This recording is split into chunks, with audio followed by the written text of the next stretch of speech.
Mbel-gegek sadulita. Mel. Bocah telu tak kongkon. Babar pisan ora iso merantasi gawe. Nala Gareng. Kula wonten dawuh, Pak. Petru. Kula, Pak. Bagong. Piye, Ndas? Ono karo bapakne kok ora sopan. Awe tekno, piye wong kahanane kaya ngene kok. Sak karepmu.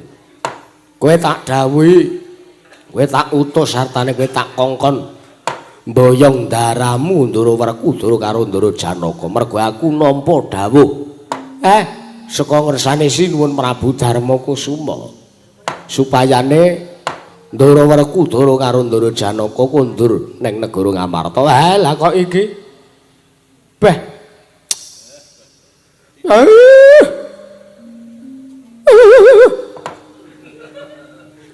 Kenang apa Mer? Kok ora sing tok boyong ning Karang Kademel kok malah Sinuwun Mandura to Le. Piye iki? Ayo ceritane dawa nek tak critake, Pak. Bakune ana rembug wigati sing arep dingendikake karo Sinuwun Prabu Baladewa. Nek perkara ngopo kok Bagong karo Gareng karo Petruk ora mboyong karo Ndara Werkudara karo Ndara Janaka sebab apa? Kuwi ora usah tak critake, ndak ngentek-enteki wektu. Ora apa-apa critakno. Mah. Areng kayal kowe. Ben Baladewa wae sing crita. Sak karepmu. Meneh, kumat meneh. Bapak kaya ngene iki lagi kahanan Randidit. Randidit ayo tuyule gek diculke ora. Lambemu to Le. Kowe gak didanguke Sinuwun Baladewa Le rawuh bareng karo awake dhewe. Kowe mau wis nembang apik banget lho Pak ning gara-gara. Apa ya heeh. Ora nembang, Ding. Meng lawap-lawap ndolopi ngisruh nggon saron mau. Mune-mune cek-cek. Nuwun mangke Sinuwun Prabu Baladewa.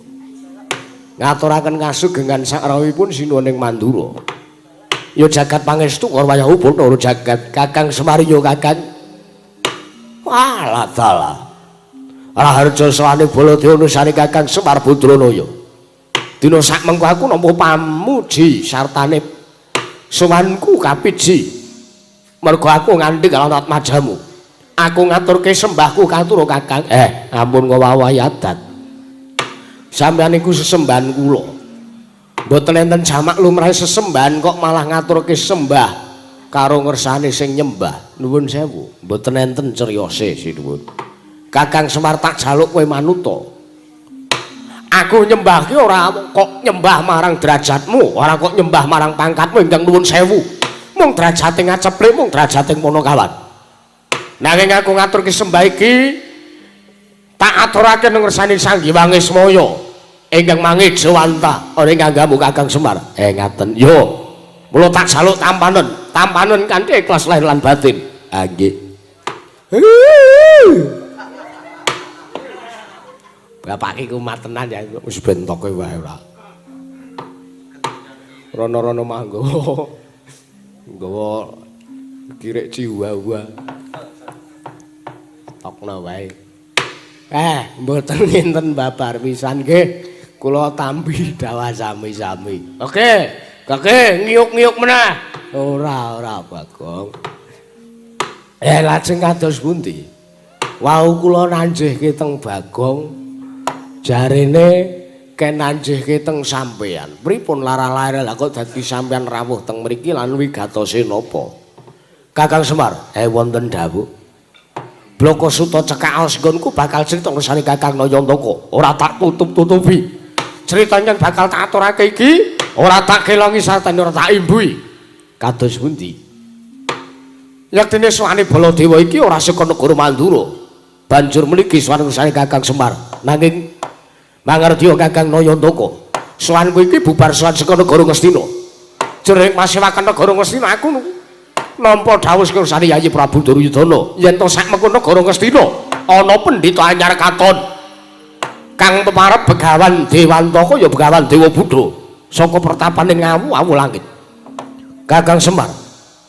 Pendhita ingkang aran Begawan Dewa Buddha iki ingkang dadi sabab sartane ingkang dadi jalaran Werkudara sartane Janaka adreng sartane ora gelem diboyong bali marang Prajanegara Ngamarta sartane sakmengko isih pengin mapan ning Prajanegara Ngastina ingkang disababake pendhita saka Ngawu langit ingkang pemarep Begawan Dewa Buddha iki mau bakal mejang ilmu kasampunan marang para Pandhawa ya kuwi Werkudara padane Arjuna nanging ingkang dadake murkaning Baladewa ingkang dadake runtik atine Baladewa Kakang ngerti yo ngene Begawan Dewa Buddha bakal mejangake ilmu kasampurnan iki mau kudu ana syarat-syarat sartane linting sing kudu katempu ya kuwi wulunging perang gedhe Bratayuda lan anggone bakal murungake perang gedhe Bratayuda kudu mateni marang adhiku Ndrawati sartane kudu mateni marang pamonge Pandhawa ya kuwi Kakang Nayantaka ingkang ngendikane Begawan Dewa Buddha tansah benthik-benthike Pandhawa lan Kurawa Kakang. Oh Smarekaden prayitna sumuri rese kabale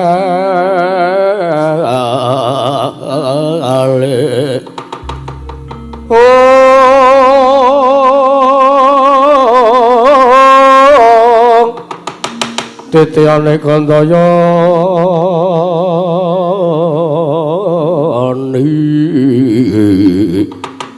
Trisunya Purnama Sasi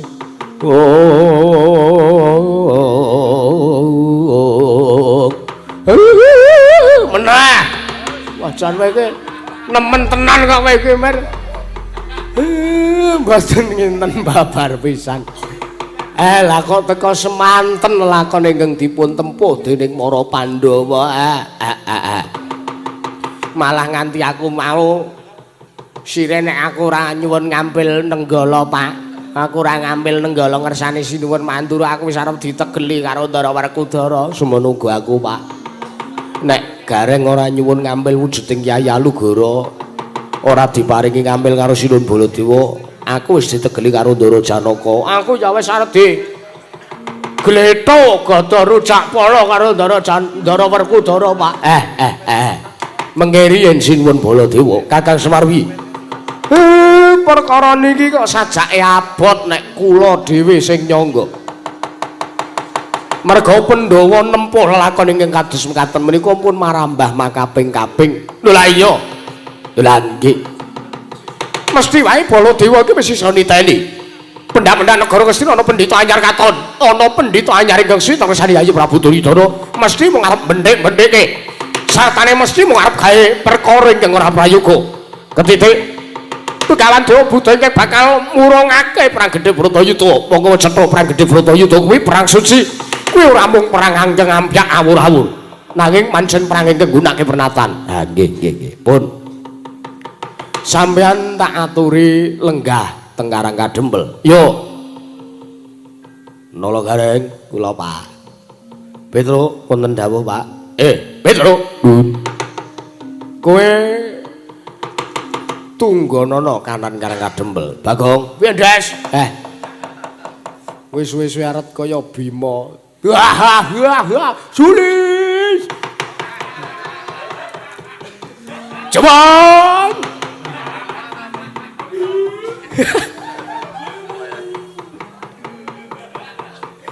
kayang ana ta lingkungane iki wis stokno wae penting waras ayo Gareng kula nyuwun nganti sanget Karang Kadempel mangjaga kula tak muk sowan ngersaning Sang Asih Prana sinuwun yo Kakang Semar ngati-ati lho Pak ayo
bapak ki arep mabur kok tetak.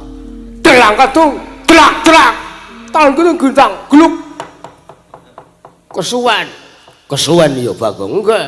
Lah witono pancen wis lagal-lagane bapak kaya ngene ya aja tok paido. Lah Semen wis lunga kirike. Ngawur ora bapak kaya ngono kuwi lagi esek kok Gong kowe ki ora. Ya wis. Aja dot celemongan. Aja kok odot. Aja dot celemongan. Iki dipasrahi tanggung jawab karo bapakmu nggih. Kinen ngreksa sartani jaga kanan pedukan karang kademel nggih. Nggih, mriki teng wingking kula ndembako enak banget tenane. Nggih. Mbakku dinahi. Wah, sampean kira sik endi ya? Duh. Wah, lah wis digawa bapak. Entene sing mboten enak niki karian. Coba tak cobane. Nek mbako sing yasa Kakang Semar iki mesti enak. Nggih, sekedap. Iki udu mbako. Oh, iki ganja. Oh, iki Bagong kok nyimpen ganja barang e. Nek nganti kedeteksi karo wadyabala ngamarta ora kacilakan iki wis bentokno wae. Ah niki. Ah niki mang coba niki mbako kedu nek tulisane lho. Yo. Mbako kedul. Rek endi wong nudut ora dinae rek. Niki rek kula ampun diasta ora. Wah. Oh, kok ngliyeng kaya ngene iki. Tane apa, Gong? Mbako campuran kecubung kok. Oh, ngawur ana ratu dipae kok. Yo, Keh, dikancani siun Baladewa. Ayo, Kang.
Asrama Sidam Singaring Bawana langgeng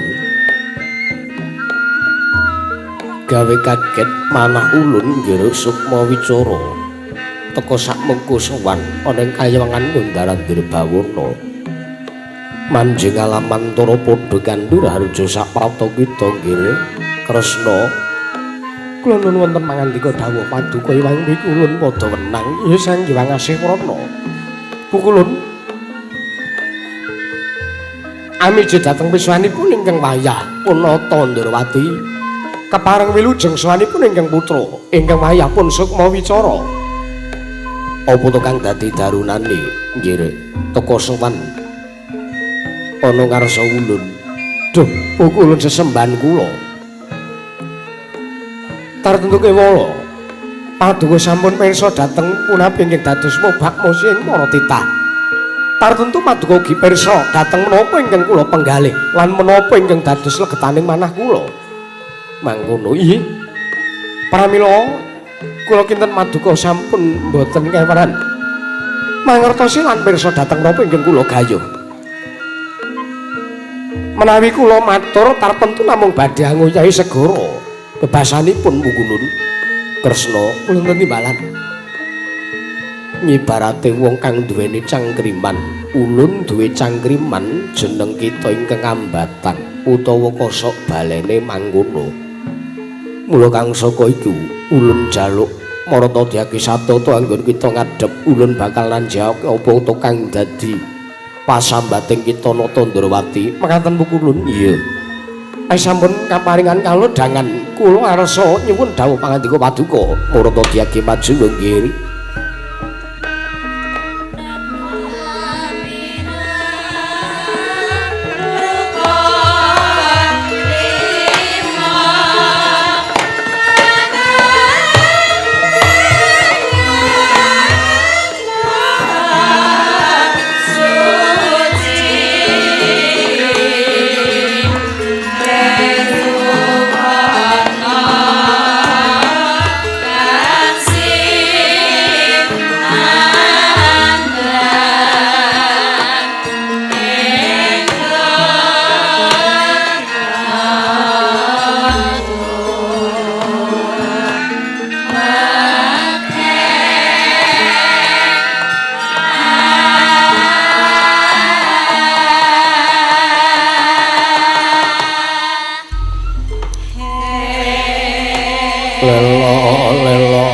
linali saya katriya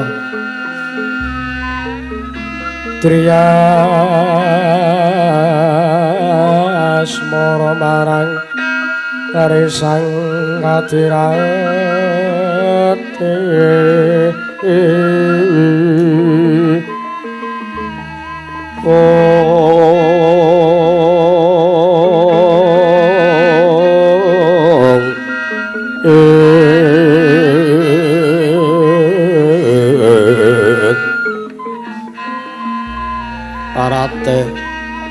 ratu-ratune wong cakra kembang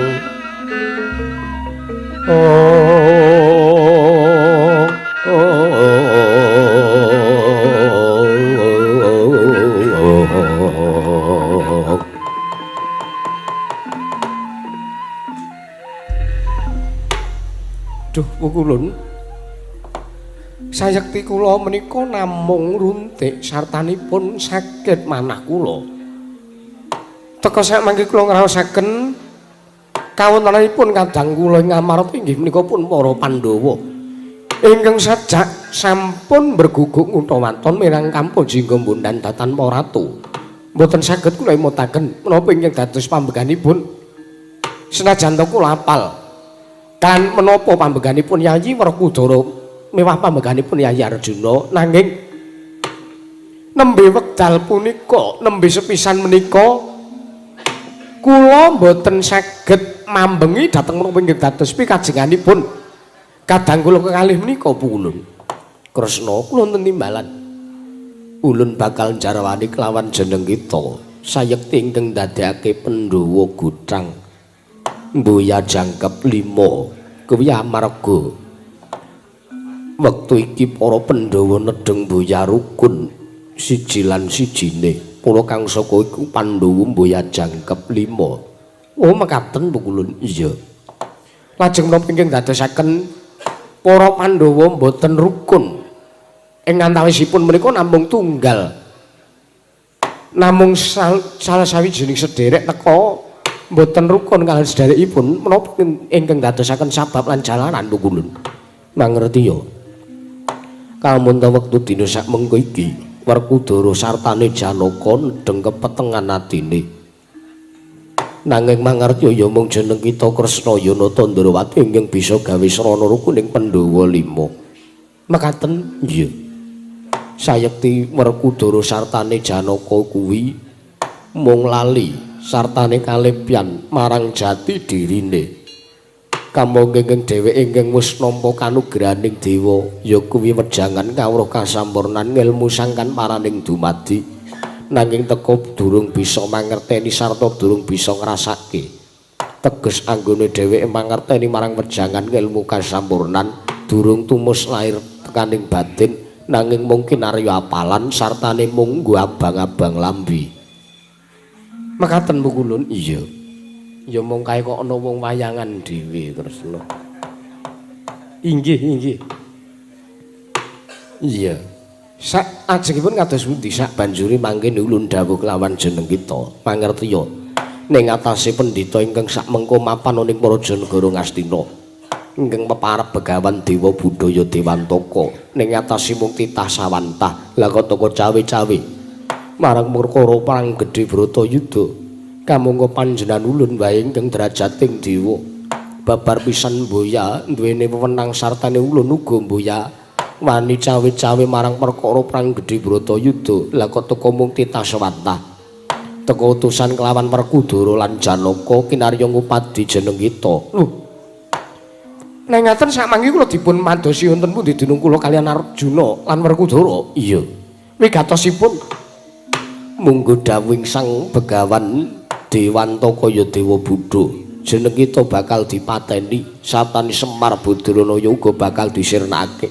Merga munggo Begawan Dewantaka jeneng kita sartane Nayantaka ingkang dadi pepalang sarta ingkang tansah bendhik-bendhik antarane Pandhawa lan Kurawa. Natandrawati lajeng kedah kados pundi lamah kula sak mangke anggen kula badhe damel pepadang tumrap manahipun Yayi Prabu Darmakusuma kamangka sak menika Yayi Prabu Darmakusuma ingkang dipun antu-antu menika namung wangsulipun kadangira kekalih nggih menika pun Arjuna lan Werkudara. Kresna aja kuwatir jeneng kita bakal ulun paringi wujuding kekuatan ya kalebu kanugrahaning dewa kekaran wahyu katentreman makaten iya wahyu katentreman iki dayane bisa ngrukunke Pandhawa nanging uga bakal bisa gawe srana becik ketitik bakale ketara liripun kados pundi para Pandhawa kuwi becik bebudene sartane luhur kang dadi pambegane mekaten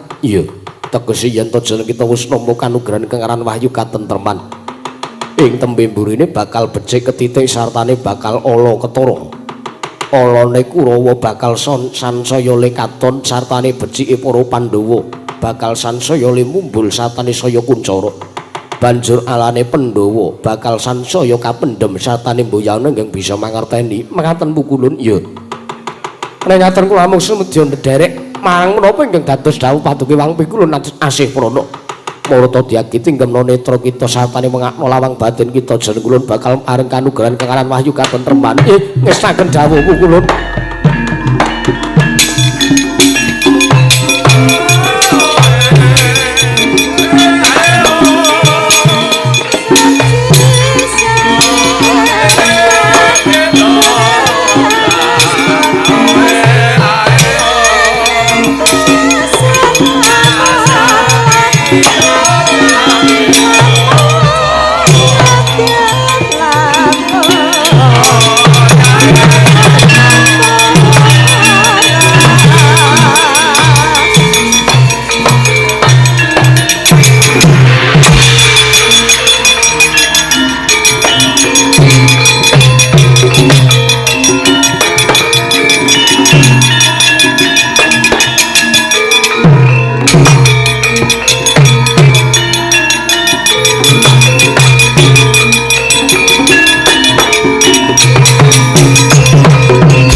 Paduka Wangpi kula nasih prana inggih paduka Wangpi kula Sang Mahardi kengrat sampun maring pepajar trontong-trontong suleng pepadang dhateng manahipun ingkang wayah punata Ndrawati iya yen mangkono sukma wicara Kresna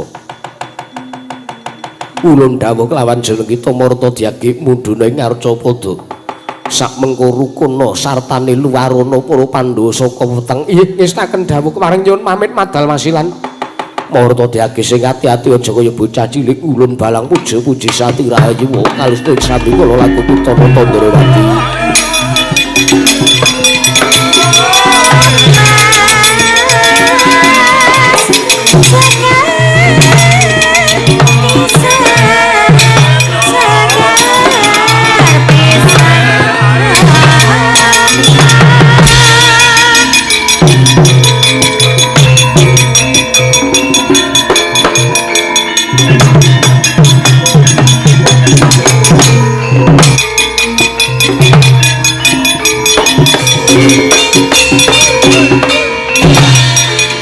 Sinuwun Kresna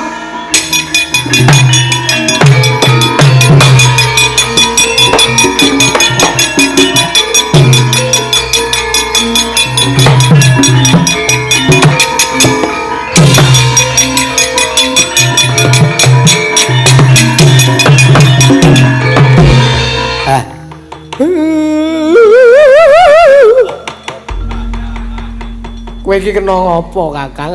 Kirangan iki. Kesawapan sindene pathuk mbok menang. Angger muni selendang biru. Sinuwun Kresna, Kakang Semar ya nggih. Gawe kaget lah kok teko mapan manjing ning Alamantara, Kakang. Sampean kaget. Iya, kula ya kaget. Dan sampean kaget kula mapan teng Alamantara, kula ya kaget mergo weruh sampean manjing teng Alamantara. Lho. Aku dadi sampean kagete kok wagu. Kakang Semar, pripun? Sampean saking pundi? Aku lagi wae nampa kanugrahan saka ngersaning Hyang Padawenang ya saka ngersaning Sang Hyang Asiprana. Nampi kanugrahan? Iya. Kanugrahan apa? Kanugrahan kang diparingake ana marang aku ya kuwi wujuding wahyu katentreman. Mergo ngerti ya Kakang. Dos pundi?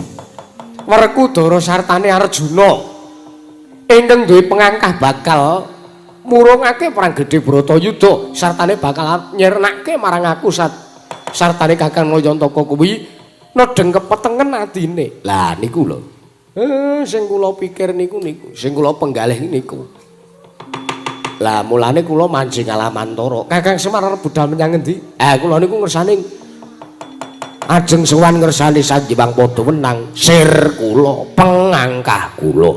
Ning gandeng sampeyan pun bar sowan sing ngersani Sang Hyang Padawenang nggih pun. Gek siyase pripun? Aku nampa wahyu katentreman saka ngersane Hyang Padawenang. Nggih. Ingkang wigati ya kuwi wahyu katentreman iki nduweni daya kekuatan ingkang samengko bisa ngrukunake antarane Pandhawa kalih Kurawa. Ora. Sing ngrukun sinten?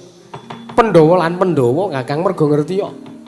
Ingkang ndadekake Pandhawa gotang ora jangkep 5. Ndadekake Werkudara sartane Arjuna. Rungkat kimpul gajah. Ora gelem mapan ning negara Ngamarta kuwi mergo Yayi Prabu Darmakusuma sartane Werkudara Padene Janaka nedeng ora rukun. Ngaten iya.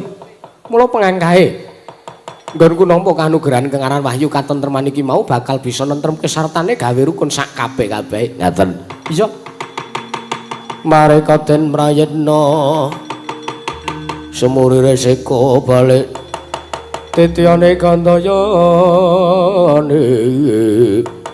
Trisunya Purnama sasi.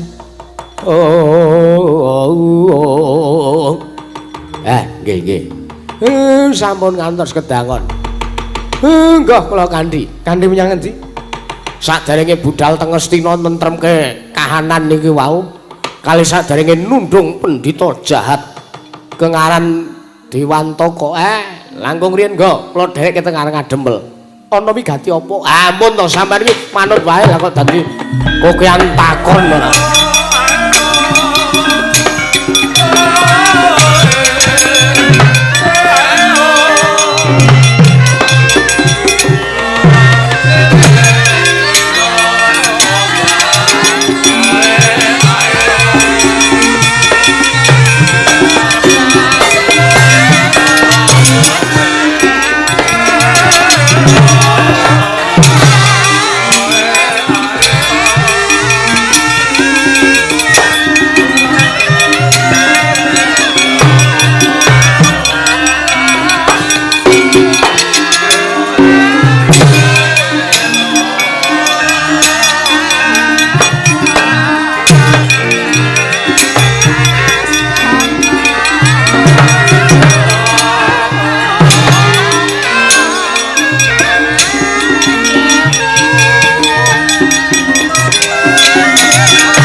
Kresna kok rabi iki.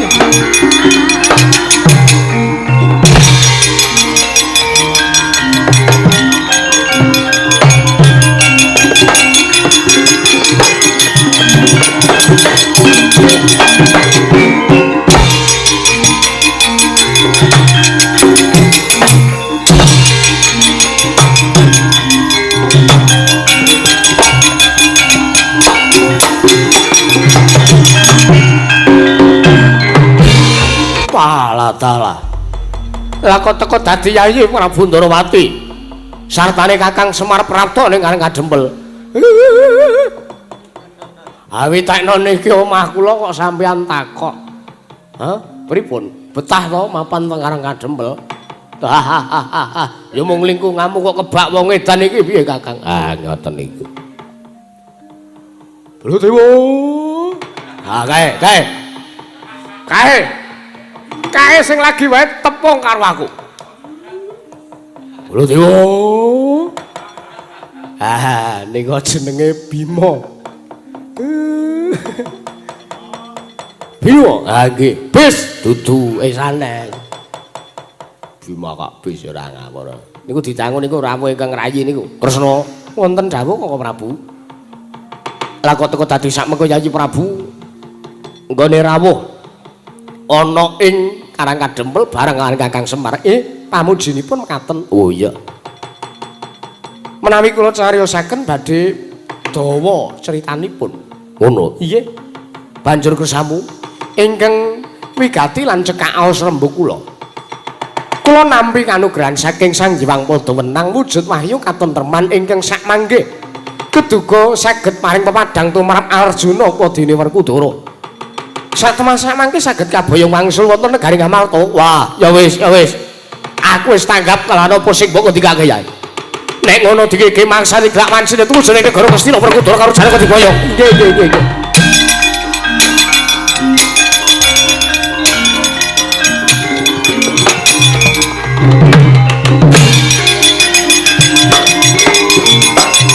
Kakang Semar yo monggo.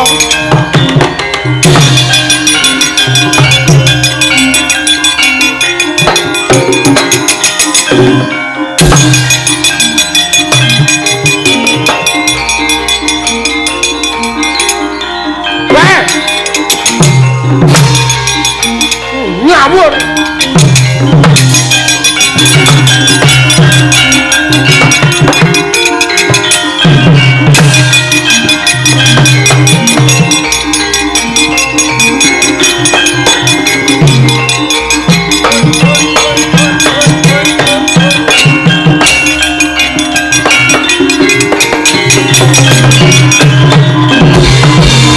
Kakang Semar kula kados pundi lah kok lakune mandeng niki yen to ora Werkudara sartane Janaka kae yen to ora sing nandingi anake dhewe tak kira yen mung nata Ndarawati wae ora bakal digugu kersanipun lermoh menengo mendelo aku tak matek aji pameling ha monggo Tan Samar pamoring sukma sinukmaya winaya ing asepi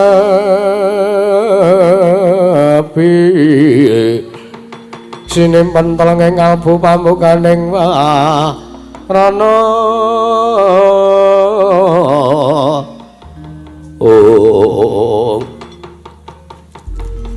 lah kok dadi nek ora anake sing nyambut gawe kok ora iso eling Purwoduksena. Lha nggih to? Iki menengo malah ngene matek aji pameling. Oh, nggih lali kok ya. Wong agi manek kok. Malah tak ganggu. Kowe iki sok ngrepot-ngrepoti ora.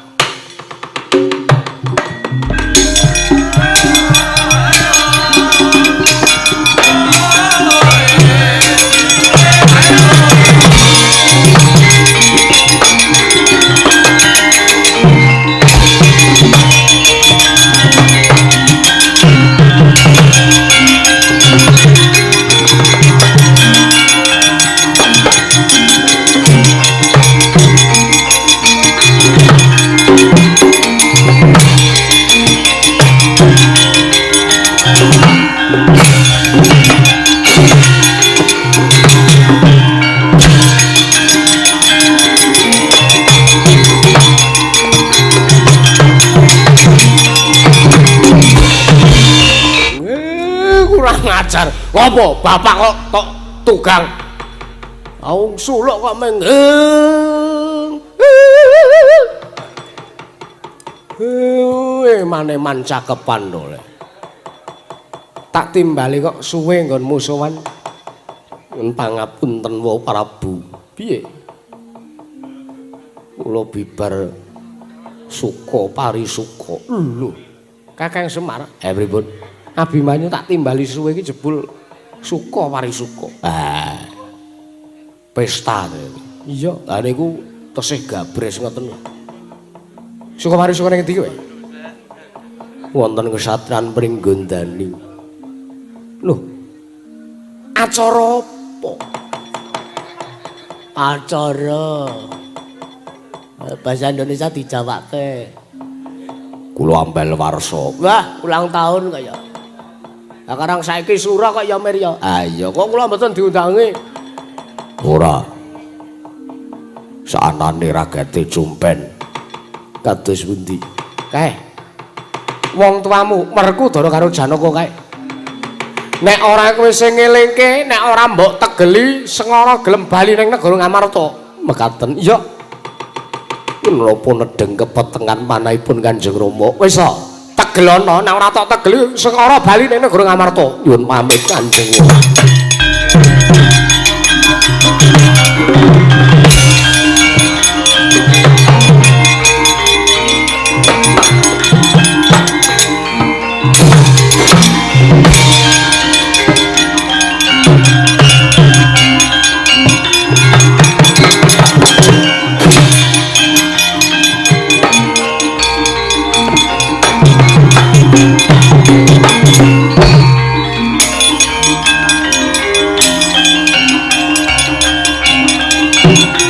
Putaran, setelah putaran.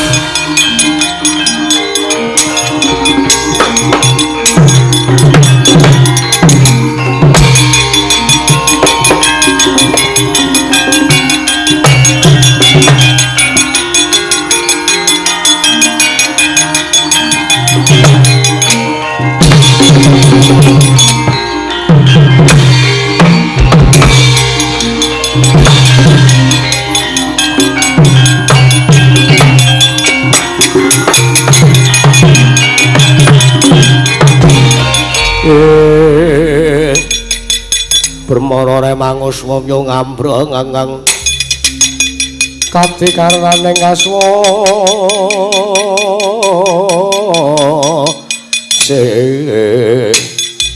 yaneng marga hamalagung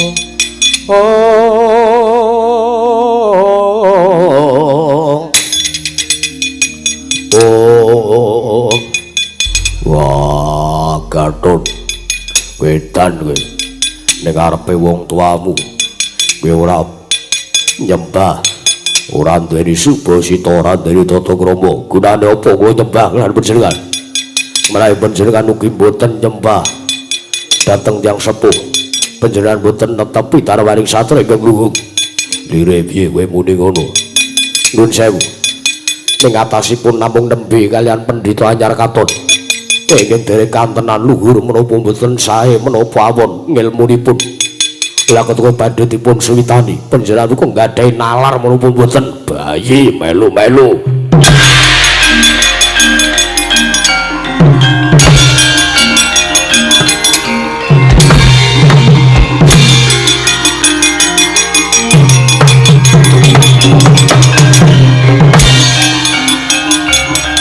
betul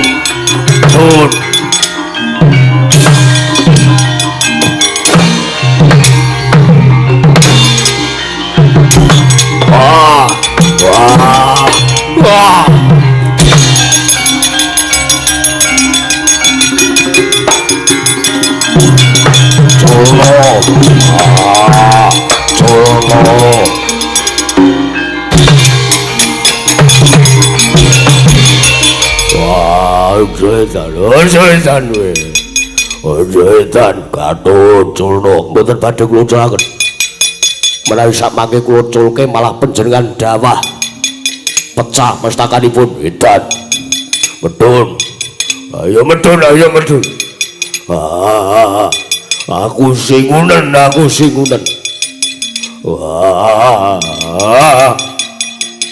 terus Dara kurang dhuwur nika tekan Mars mboten napa-napa. Wah, edan. Aku seneng banget ya Bro, ndara Werkudara kepoyo kae lho kae. Tro, arep ndelok anu ora? Apa? Pemadam kebakaran helikopter. Apa kae nek banyu nyempros ka dhuwur kae lho. Wah, Gatot aku kapok, kersa kundur mboten. Kersa kundur menawa mboten. Aku gelem bali. Yo, aku gelem bali Gatot.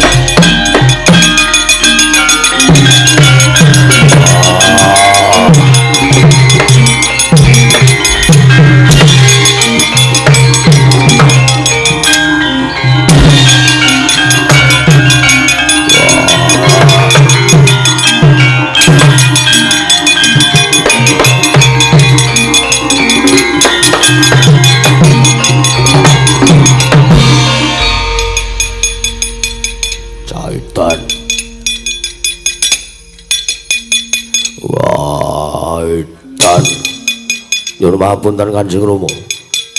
Kula namung nampi dawuh saking Prabu Ndrawati. Edan. Ajan-ajanane Kresna Kersa kundur mboten. Pae mboten kersa kundur kula aja. Jaitan wong tuwa kudulanan. Yo, aku manut Kresna nendi wonten mriku. Wah, jlitheng aku jeng apuh.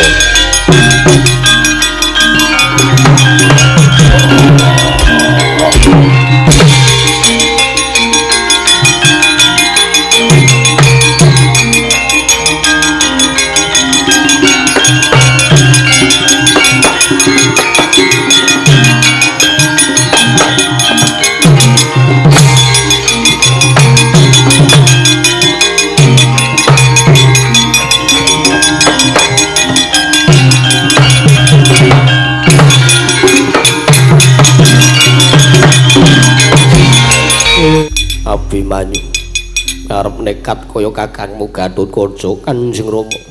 Nuwun sewu. Namung badhe ngemutaken lan panjenengan menawi mboten emut paripaksa kula kedah ngemutaken. Menungso ora tatanan apa kowe arep tegel arwane karo bapakmu. Menawi panjenengan dipun alusi mboten saged paripaksa kula kedah ngginakaken sarana kasar. Kowe arep apa? Kula badhe tegel Kanjeng Rama.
Ajar ora Koko Prabu ampun dipun pambengih ampun dipun belani menika bocah ingkang murang tata aku to sing arep tok pateni aku to sejatine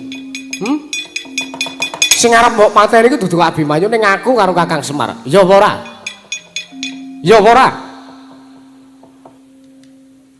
wah aku iya aku wis ngaku kowe gage ngaku.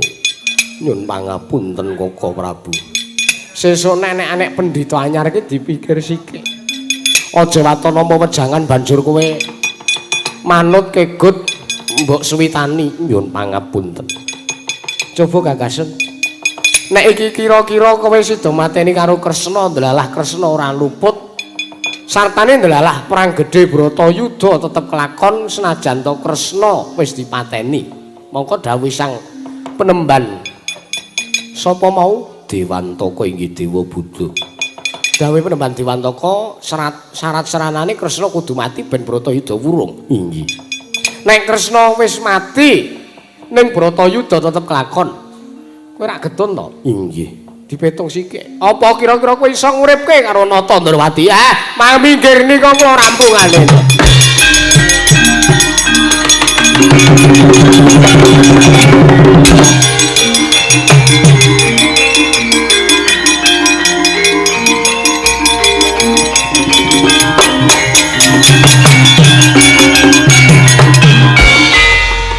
Lah iki sapa ana menungsa kok kaya Pespa dengkulmu. Kowe kok karo wong kondang ora kenal ki apa urung suwe lehmu dadi pendhita. Lho, engko sik kowe kok iya ngalah. Iya ngalah. Aja Semar aja. Ngerti karo aku to kowe? Ngerti ya ya. Ayo, gek salin. Iya. Nanti sandanganmu mau. Aja ditotke aku arep wudu. Wis buan. Oh, alah. Ana kowe iki kelas dewa kok salin ning kamar mandi umum. Kakang Ismaya nyuwun mangapunten. Ngono ana. Njaluk ngapura karo para Pandhawa. Inggih, Kakang.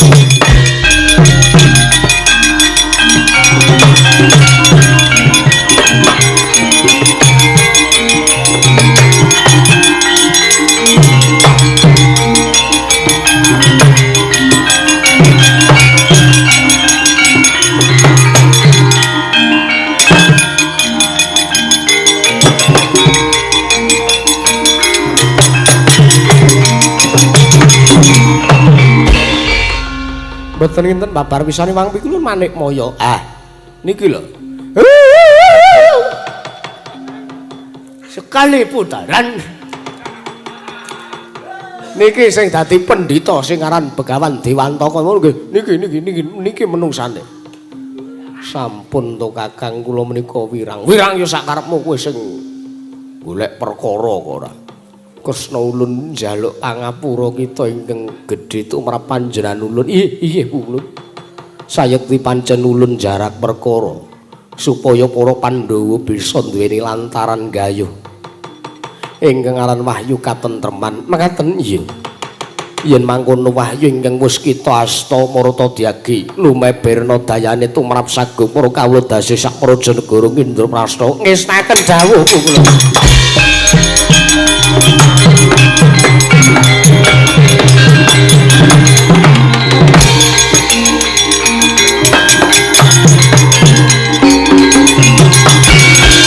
Yen mangkono wis terwaca apa kang dadi dawuh ulun kundur makayangan ngesnaken dawuh nderekaken tindak jengkar paduka pukulun.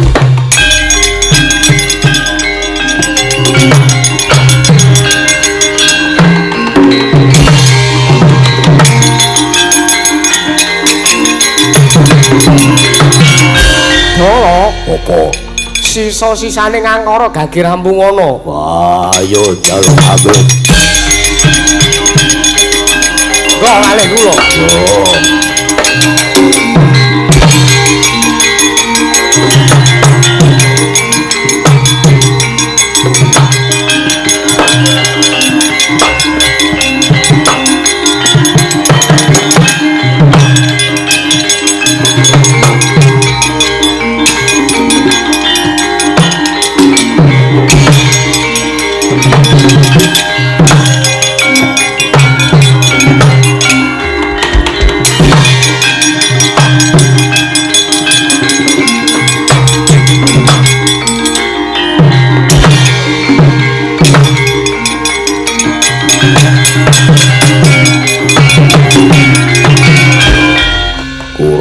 Nrimake anane Werkudara bali ning Ngamarta.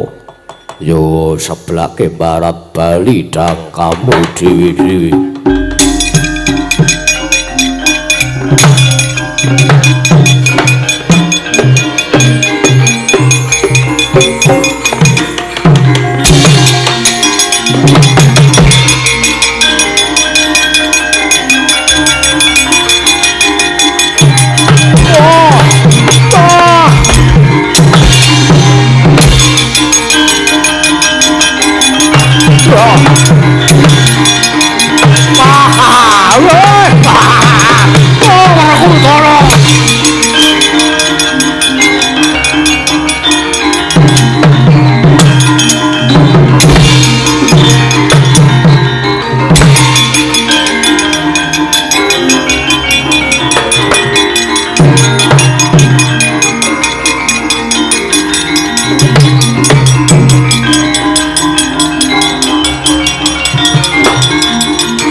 Semar ki edan sesuk-esukan saya edan.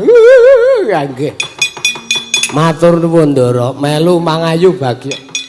Ngapunten lho sampean dadak kula peksa nggenipun badhe kundur. Semar ya. Aku pun njaluk pangapura. Ah nggih. Oh edan. Semar ki jan beling kok ora. Mundur lelinggo meng arep ngentut. Ngapunten. Merga kathah kaluputan kula nggen kula badhe mboyong panjenengan kundur. Ora apa-apa. Merga pancen para kudur ingkang nandhang kaluputan. Nggih, matur nuwun. Yo. Wusana panutup ngatur slamet to sing nanggap, slamet to sing ditanggap. Slamet to sak kabeh-kabehane. Mugi-mugi sak menger kula saking mriki keluarga pun Bapak Suratno tansah dipun paringi lan dipun ijabah menapa ingkang dados gegayuhan lan panjangkanipun dening Gusti ngakarya luka. Yo Semariya. Matur nuwun. Sedaya lepat kula nyuwun pangapunten lan kula matur nuwun sanget niki kanca-kanca pun disugata kanthi kawontenan ingkang nengsemaken manah lan damel terhormat kanca-kanca. Ngapunten pun ngrepoti Pak Ratno. Ngapunten sedaya lepate pokoke mugi-mugi usahane lancar dipun tebihke saking Godha Sengkala. Piyai iki nek telaten, piyai iki nek ora apa jenenge ora awel lan calcul nyah-nyoh nek nggo keperluan tirakat kebersamaan ngeten iki rezekine bakale lumeber marang sakiwa tengen. Heeh, iya. Awake dhewe sing dadi saksine. Iya. Panutupe ngatur slamet to sing nanggap melih mboten napa-napa. Slamet to sing ditanggap. Slamet to sing nonton tanggapan, slamet to sak kabeh-kabehane. Bagong. Apa? Golekane aja lali tole. Ngestake dawuh, Pak. Oke, tabuh. Monggo.